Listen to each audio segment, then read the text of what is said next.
নমস্কাৰ।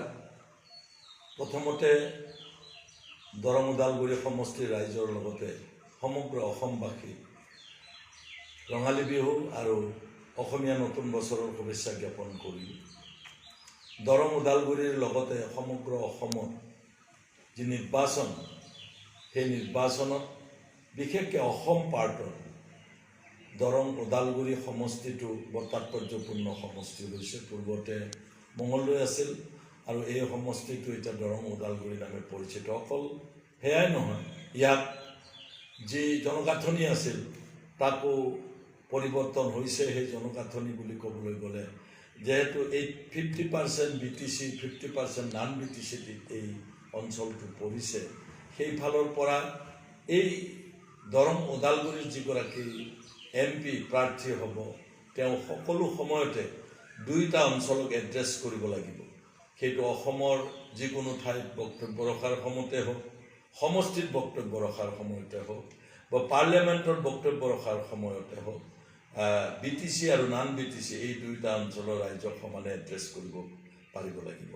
মই ভাবোঁ যে মই দীঘলীয়া দিন অসমৰ সকলো আঞ্চলিক বা ৰাষ্ট্ৰীয় সমস্যা যিবিলাক আমাৰ ইয়াত আছে সেইবিলাকৰ ওপৰত মই মাত মাতি আহিছোঁ আৰু তাৰ লগে লগে মই BTCত জন্মগ্ৰহণ কৰা ব্যক্তি হিচাপে BTCৰ সমস্যাও মই আটাইবিলাক বুজি পাওঁ।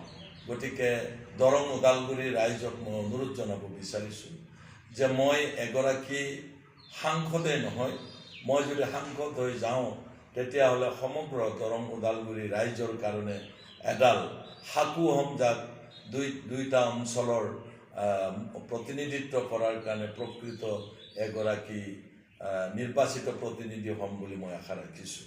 আমি দেখিছোঁ যে 20 বছৰ মঙলদৈ নামেৰে থকা এই সমষ্টিটোত এটা মাত্ৰ ৰাজনৈতিক দল ভাৰতীয় জনতা পাৰ্টীৰ 20 বছৰ তেওঁলোকে বিজয়ী হৈছে আৰু এই 20 বছৰ কাৰ্যকালত ভাৰতীয় জনতা পাৰ্টীৰ বিশেষকৈ শেহতীয়াকৈ যিগৰাকী তেওঁলোকৰ MP আছে দিলীপ শইকীয়া, গোটেই দুইটা অঞ্চলতে তেওঁ কি কাম কাজ কৰিছে এই অঞ্চলৰ ৰাইজে জানে।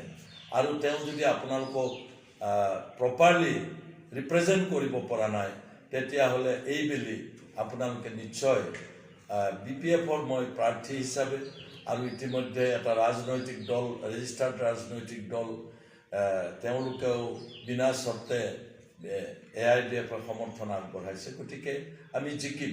ইয়াৰ উপৰিও মই আশা ৰাখোঁ যিবিলাক ৰাজনৈতিক দল আৰু ব্যক্তিয়ে যোৱা দীঘলীয়া দিন 20 বছৰে বিজেপিক পৰাজিত কৰিবৰ কাৰণে প্ৰচেষ্টা চলাইছে, সেই ভোটাৰসকলকো মই বিনম্ৰভাৱে অনুৰোধ জনাইছোঁ আপোনালোকে এই অঞ্চলটোৰ যাতে উপযুক্তভাৱে পাৰ্লিয়ামেণ্টত আপোনালোকৰ সমস্যাবিলাক দাঙি ধৰিব পাৰে তেনেকুৱা মানুহ আপোনালোকে নিৰ্বাচিত কৰক। আৰু মই নিজে ভাবোঁ যে এই অঞ্চলৰ বিষয়সমূহ যিহেতু মই জ্ঞাত আৰু মই সেই সমস্যাসমূহ দাঙি ধৰিব পাৰিম। অকল সেয়াই নহয় যে যোৱা 20 বছৰত দৰং ওদালগুৰি সমষ্টিৰ অন্তৰ্গত বাইহাটা চাৰিআলিৰ পৰা তেজপুৰ মিছন চাৰিআলিলৈ যিখিনি ৰাস্তা সেইটো 4 লেন আজিলৈকে নহ'ল, অথচ একে সময়তে অসমৰ বিভিন্ন ঠাইত বহুত 4 লেন হ'ল। এতিয়া নতুনকৈ 6 লেন হোৱা আৰম্ভ হৈছে অসমত। গতিকে ইয়াৰ MP সকলে কি কৰি থাকিলে আপোনালোকৰ মনত প্ৰশ্ন নাজাগেনে?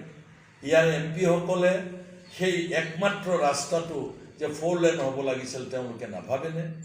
এই অঞ্চলত যিসকল 6 জনগোষ্ঠীৰ লোক আছে, আমাৰ অঞ্চলতো আছে, গোটেই অসমত থকা 6 জনগোষ্ঠীক জনজাতীয় কৰিম বুলি যোৱা দীঘলীয়া দিন কংগ্ৰেছ আৰু এই বিজেপি দুইটা দলে সেই জনগোষ্ঠীসমূহক ফাঁকি দিয়া নাইনে?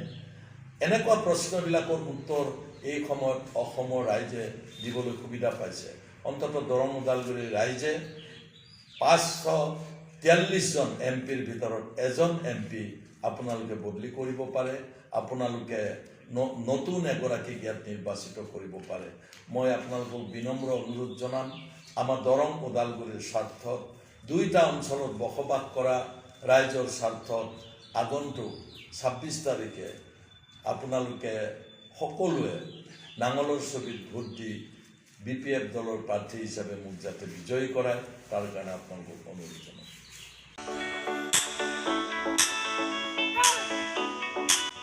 गेलेनायखौ मोजां मोनग्रा एबा गावबा गावनि गथ'खौ पेन्सिल सिलाट मार्शल आर्ट्सनि गोख्रों गेलेगिरि खालामनो सानग्राफोरनि थाखाय मोजां खौरां। चिरां जिल्लानि सापागुरि पेन्सिल सिलाट मार्शल आर्ट्स एकाडेमियाव मुं थिसननाया सोलिगासिनो। नोंथांमोना नोंथांमोननि गथ'खौ सापागुरि पेन्सिल सिलाट मार्शल आर्ट्सनि एकाडेमियाव मुं थिसननो हागोन। फोरोंनायनि जायगाया जाबाय सापागुरि लावज्रिपारा दगरपारा गेलेग्रा फोथार आरो बेरांगाव हास्रावबारि। मख'जाथाव दि सापागुरि पेन्सिल सिलाट मार्शल आर्ट्स एकाडेमिनि सोलोंसाफ्रा गुबुन गुबुन जायगायाव गेलेहैनानै जाफुंसारदों। नोंथांमोनाबो नोंथांनि गथ'खौ सापागुरि पेन्सिल सिलाट मार्शल आर्ट्स एकाडेमियाव मुं थिसननानै पेन्सिल सिलाट मार्शल आर्ट्सनि आखा-फाखा गेलेगिरि खालामदो। Sapaguri pencil सिलाट martial arts academy.